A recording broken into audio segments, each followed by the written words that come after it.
Le jeu d'observation Twinit vous propose de retrouver des paires de motifs psychédéliques à travers 3 modes de jeu différents. La boîte de jeu contient 135 cartes illustrées de motifs au recto et au verso et une règle de jeu. Avant de commencer votre partie, choisissez l'un des 3 modes suivants: mode compétitif, mode par équipe ou mode coopératif.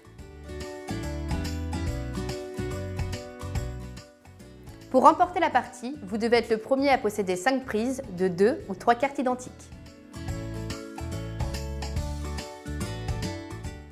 Mélangez les cartes et formez une pioche que vous répartissez équitablement entre les joueurs. Chaque joueur doit avoir son paquet devant lui, accessible et visible par tous. Le premier joueur qui commence est celui portant le plus de couleurs. Les joueurs jouent dans le sens des aiguilles d'une montre. À votre tour, retournez une carte de votre pile, comme ceci, vers les autres et placez-la dans un espace libre au centre de la table. À tout moment, dès qu'un joueur repère 2 motifs identiques, il pose une main sur chacune des 2 cartes pour remporter la paire. En fait, c'est qu'il faut bien penser à regarder... Ben oui, il y en avait une il y a 10 secondes et... Oh non! Et c'est moi qui ai gagné, donc c'est moi qui reprends. D'accord. Les prises remportées sont placées les unes à côté des autres devant leur propriétaire, en tas séparés, accessibles et visibles de tous. Notez bien que tous les motifs visibles sont pris en compte, ceux posés au centre de la table, ceux sur le dessus des pioches des joueurs et enfin ceux des paires précédemment gagnés. Le joueur ayant remporté une prise retourne une carte de sa pioche et la partie continue à sa suite. Pendant la partie, les situations suivantes peuvent arriver. Le vol. Certains motifs existent en 3 exemplaires et peuvent apparaître une 3e fois. Placez votre main sur la carte et sur la paire précédemment gagnée par un de vos adversaires pour remporter la prise. C'est du vol, oui, mais ce n'est pas de la triche.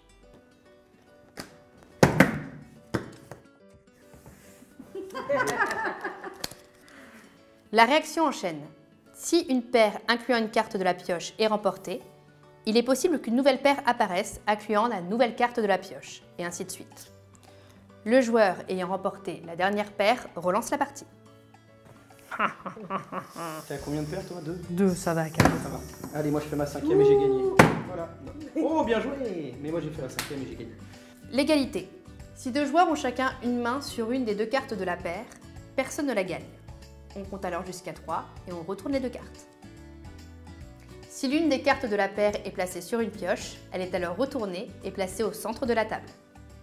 Si l'égalité implique une paire déjà gagnée, seule l'autre carte est retournée.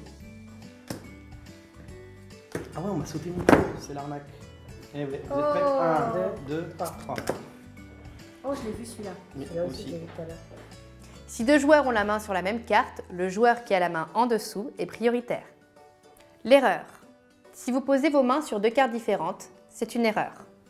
Vous perdez alors une des paires déjà gagnées et vous la placez sous votre pioche. Le triple visible. Dans le cas très rare où 3 motifs identiques sont révélés en même temps, le premier joueur qui place ses mains sur les cartes remporte la paire. La 3e carte est retournée. Dès qu'un joueur a 5 prises devant lui, il remporte la partie. Vous pouvez appliquer cette variante si vous enchaînez plusieurs parties. Le vainqueur de la partie précédente place 3 cartes aux motifs différents devant lui, à côté de sa pioche. Pendant cette nouvelle partie, le joueur ne peut pas faire de paire avec ses motifs tabous. S'il se trompe, c'est considéré comme une erreur. Les autres joueurs peuvent le libérer de ses motifs tabous en les utilisant pour réaliser des paires.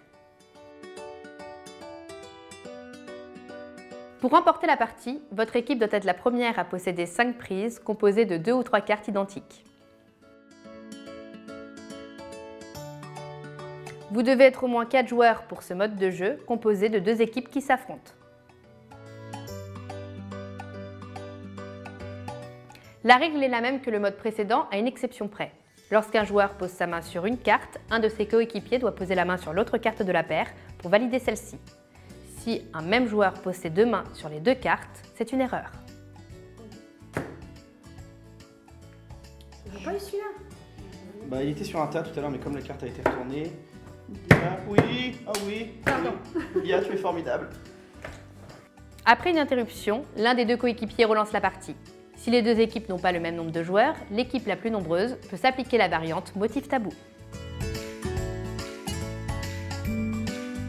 La partie prend fin dès qu'une équipe a remporté 5 prises. Tous ensemble ou en solo, réalisez le maximum de paires possible en 1 minute pour obtenir le plus gros score. Préparez un chronomètre d'1 minute, mélangez bien les cartes et placez-les en pioche au centre de la table. Déclenchez le chronomètre et étalez toutes les cartes sur la table. Tous ensemble, constituez le maximum de paires ou de triples dans le temps imparti. Vous pouvez communiquer entre vous, remuer les cartes, retourner les cartes autant que vous le souhaitez. Ah, les bonhommes là, il y en a un là. Les deux mains dans Les deux mains, t'as un truc toi? Ah, j'ai les bonnes femmes, moi. À la fin du temps imparti, comptez votre score. Une paire égale 1 point, un triple égale 2 points. Comparez votre score avec le tableau ci-contre que vous trouverez à la fin du livret de règles. Ce mode de jeu peut être joué de manière compétitive. À la fin de la minute de jeu, chaque joueur compte ses points. Celui qui en a le plus est déclaré vainqueur. Notez que dans cette variante, il est interdit de voler les prises de ses adversaires. Et maintenant, à vous de jouer!